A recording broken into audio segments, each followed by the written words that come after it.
Hello everyone, it's Matt from Akuma Mods back again with our review of the Nova 3D Elfin printer. So currently, as of making this video, this specific model is out of date, out of production, I guess you could say it. There is a new model. It's called the Elfin 2, which is pretty much the exact same thing. They did change the build plate and the VAT design, but that's pretty much the only things that they've changed on it. There is a monochrome version as well, so if you guys are looking to get into resin printing and you really want a really nice resin printer, I do highly suggest one of these models. So I just wanted to go over a couple things and give you my plus and minuses of the unit, and what I've been printing with consistently with it. And so yeah, let's get into it. So first off, you guys might see that this has a pretty large LCD display.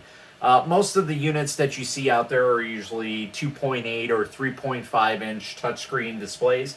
This one actually has a 4.3 inch touchscreen, and it is actually really nice. It's completely different than any of the other models that are out there. So that's one thing that I really liked. The second big thing that I really like about this is it's very different in terms of your typical resin printer.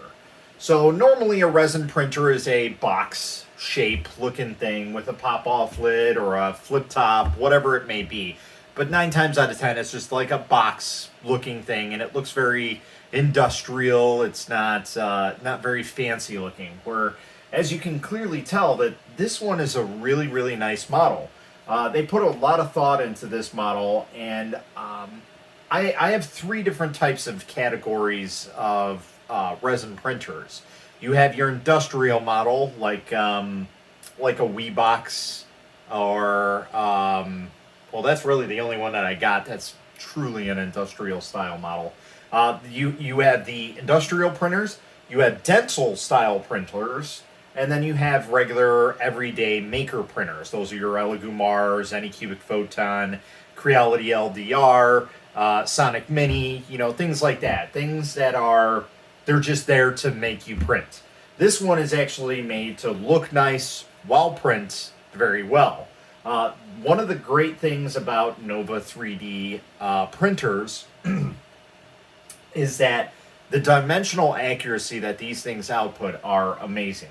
If you're looking to really do a comparison between your standard everyday printer like an Elegumars, Anycubic Photon, Creality LDR, and you compare it with something like this, and you print the same type of file that needs specific dimensional accuracy, this will probably print a far better accuracy right out of the box. So, and there's some interesting features about this printer that that really caught my eye.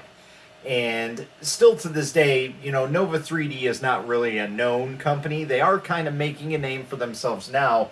But when I had this printer, they were pretty much a nobody. And they had probably the best printer on the market that I personally saw. Now, again, it was a little bit more expensive than your typical Photon or Mars at the time. But what you got with it was really unexpected compared to the Photon and the Mars at the time. So let's get into some of the interesting things about it. So first off, I went over the 4.3 inch LCD touchscreen that it has on the front here. It's a very nice screen. And then we're going to go ahead and pop this off. So as you can see, it's kind of an interesting design. It's like a rotary design, or a pear design, I guess you could call it. So it's not your typical square printer. So that's one of the first things that you'll notice about it that is very odd. Secondly, you'll kind of notice that on the build plate here, there's no leveling. This build plate does not level. So what's interesting about this is it's the entire Z-axis that actually levels. So it gives you an amazing print in that way, that the dimensional accuracies are perfect because you're not fidgeting with the build plate. So again, kind of like the Wii box, it has a very, very interesting build plate where it's got a little bit of that, the metal build plate, and then it's got this plastic cover that goes all over it. So it's very, very interesting. Now, with the new version, they have changed the design of this, and for obvious reasons, I'll get into that in a little bit, or at least what I think is an obvious reason. But yeah, that was one of the things that caught my attention, was that there was no bed leveling on this. It's the whole Z-axis. So another strange thing is you have these little tiny balls on the side here that you press back, and they're locking mechanisms for the vat. And the vat comes out in one specific piece. And these lock in here. So it's even more different than a normal resin printer. Normal resin printers are usually either screw down or they're locked down with screws. This does not. This just kind of slides back and forth. Again, they have changed that design on the newer model, but with this one, that made it a very interesting type of resin printer. One of the big downfalls, I'd say, of this printer is that when the screen goes out, it's a proprietary type setup. So while it looks like it's just a normal, everyday, 6.5 inch screen or whatever it is that's in there, I forget exactly what size, but it is an oddball size. As you can tell, it's very, very large. But it has like a special adapter plate that goes underneath here. And so it's all one piece. It's not just like a screen that you would replace. It's a screen that's put inside of a plastic housing, and it just kind of seats up underneath the unit. Very easy to replace, but still, it's not something that you could just go and buy any screen off the street and replace it like you would on an Elegoo Mars or a Anycubic Photon. So going back to the whole leveling thing, as you can see, there's 1, 2, 3, 4 screws that are on this entire build plate. So like I said, the whole actual build plate shifts from left to right, forward and back. So the chances of you ever having to level this, and I'll be honest, I've never leveled this. It was leveled out of the box, and I've never had to re-level it ever again. Usually when I say, yeah, it's leveled out of the box, and I pretty much never have to re-level it. At some point, you will have to re-level it. But with this, I don't think you ever will, because it uses the Z-axis to re-level it. So makes it a very, very interesting printer altogether. So one of the other downfalls that this printer kind of has is the vat design is very specific to this printer and this printer alone. With it having the locking mechanism, but also it has a specific replacement for the FEP. So the FEP film, usually you just take it apart and then replace the FEP film. With this, in some ways, some people might see it as easier. In a lot of ways, it's not so easier, because you can't just replace the FEP film. You actually have to order an entire FEP replacement, which comes with these, it's kind of like a clamshell design that it's all put together, ready to go. So you just unscrew it and replace it. So it's just like a easy replace. You don't have to do tension on the FEP film or anything like that. So in a lot of ways, it's easier, but also it goes back to that it's a proprietary design where you're just replacing that specific piece and that's it. So if you're looking to just replace the FEP film, you're kind of out of luck on that one. You have to actually buy from them and get their replacement FEP. So that is one of the downfalls of it. Going on with the whole downfall thing, one of the biggest ones I will say is its slicer. There is a Nova Maker slicer that comes with this, and it's okay. And I say it's okay at best. It's not very user-friendly for most people that are starting off. You really have to know what you're doing inside of that that system and know where to go with things in order to utilize it properly. So for it to just be there for somebody to use right out of the box, it's not very good. However, there is a plugin for Shi2Box that you can grab that allows you to slice and output the .cws file that this requires to use. So there is some light at the end of the tunnel. But there's also another program called Lychee Slicer, which I've been starting to get into a little bit and using, and that actually has this set up for the Nova already. So you can actually use that slicing program to use on this printer. So it'll make it a little bit easier. So one of the nice things that this printer has over most of the regular printers is it has the ability to print via Wi-Fi. There is a port on the back here to do Ethernet as well. So whether you're using Wi-Fi or a hardwired connection, you have that ability to utilize that as well. So, and like I said, this is a very interesting design. It's very, very nice looking. It's a what I would say more of a professional looking design. Something I would see more in a dental practice because that's what more or less this printer was utilized for. So, you know, that's what makes it very, very unique compared to any of the other printers.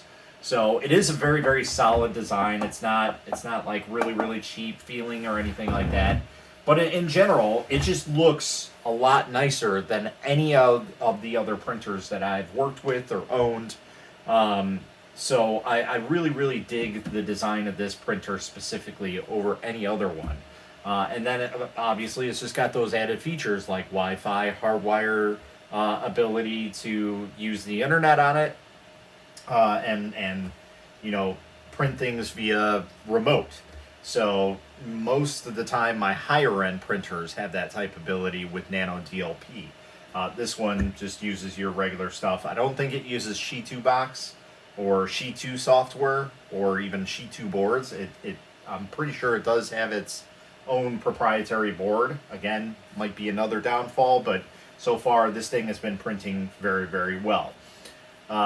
So one of the things that I did notice that I think is an issue with at least this model, I don't know about the newer one, and that might be one of the reasons why they changed the design of the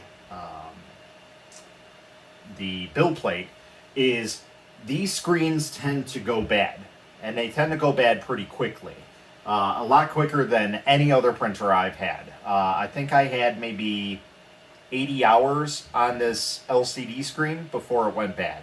So it wasn't really too much printing that I got out of it, but the printing that I did get was amazing. It was far better accuracy than any other printer that I've had.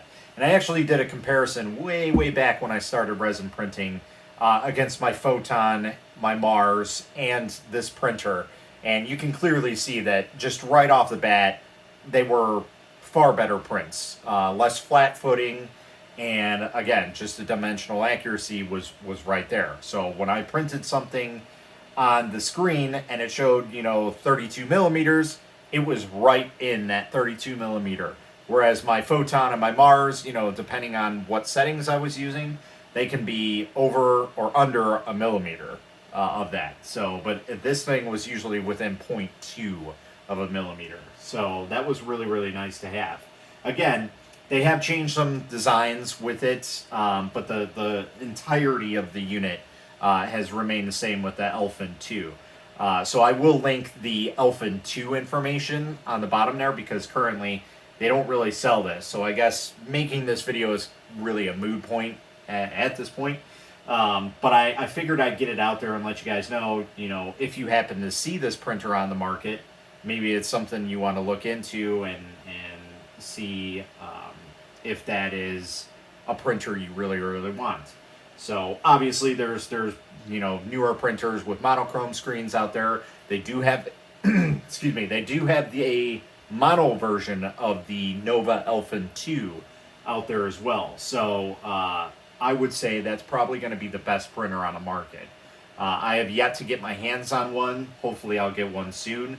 And if I do, you will definitely see me putting it up against, you know, like my Creality LDH, my Sonic Mini 4K, and pretty much any other printer that I'll be getting with a monochrome screen, just to show off how good of the dimensional accuracy, because that's one of the things that they really boast about, is how accurate these printers really are. And they actually put up a challenge for people to print a it's like a hex grid, and they basically said, I bet you your printer can't do this. And they put out a challenge, and no, as far as I know, nobody was able to print that high of a quality and dimensional accuracy on that specific cube. So it was really insane that they put out that challenge. But like I said, as far as I know, nobody was able to beat it. Even at this point in time, nobody's still able to beat it. So anyway, I figured I'd let you guys know my thoughts on this printer, the downsides, the upsides, and let you decide what type of, you know, printer you're looking for, and put this one out there in my list. So the one thing that I always get is, where would you rate this on your printers? Because as you guys may or may not know, I have quite a lot of printers. I have about 15 resin printers alone. So I do a lot of different things with them, and I you know, print various items. And I would say, rating this on my list, it's in my top 5. I'd say it's probably a tippy between my second and third of my top printers. And yes, that's even including like my Sonic Mini 4K, my Creality LDH. But for the smaller printers, for sure, this I'd probably put it right in second place. But it can flip between third place, because right now the Creality LDH with the monochrome screen is really helping me out a lot in terms of time framing. But if I were able to get a Nova Elfin 2 mono, you can rest assured that that will probably be my #1 printer on my list. So that's how I see this printer. So for the longest time, this printer was on my top 2 for sure. So that just gives you some sort of an idea of all the printers that I've tried out. Elegoo Mars, Anycubic Photon, Photon S, Creality LDR, Weebox Light 130, G-Tech DP200, Hyea SQ1, Epax X1, and you know, I'm sure I'm missing a lot of them, but that's just a handful that I've gone through that I can think of right off the top of my head. But yeah, this is definitely a great printer. And like I said, if you want something that looks nice as well as works nice, this is definitely a good printer. With that being said, I also wanted to add that this printer is insanely quiet. It does have a little bit of, you know, the vibration, I guess, depending on where you have it. But if you were to put a mat underneath it, you probably would never even hear it. In fact, the fans are so quiet on this thing, I have to check to make sure that they are even still running. That's how insanely quiet this thing is. Because there's a couple times where I've had it printing right next to me, and I'm like, is it printing? I can't tell if it's printing, because, you know, it's just so quiet. So so again, take it as you will. I will say that this is a very good printer to have in your fleet if you're looking for something that works, and works very well, and that isn't just a you know, standard printer that you see on the market. One that prints what you want it to in the right specifications that you need it to. So with that being said, I'm going to leave you guys to it, and if you got any questions, comments, concerns, go ahead and leave them below. I will leave a link for the Nova Elfin 2, because obviously there isn't a link for this specific model that I can see. If I do happen to find a model or a link for this specific model, I will add it in there, and I will state it below as well. But yeah, hope you guys enjoyed the video. Until next time, happy printing.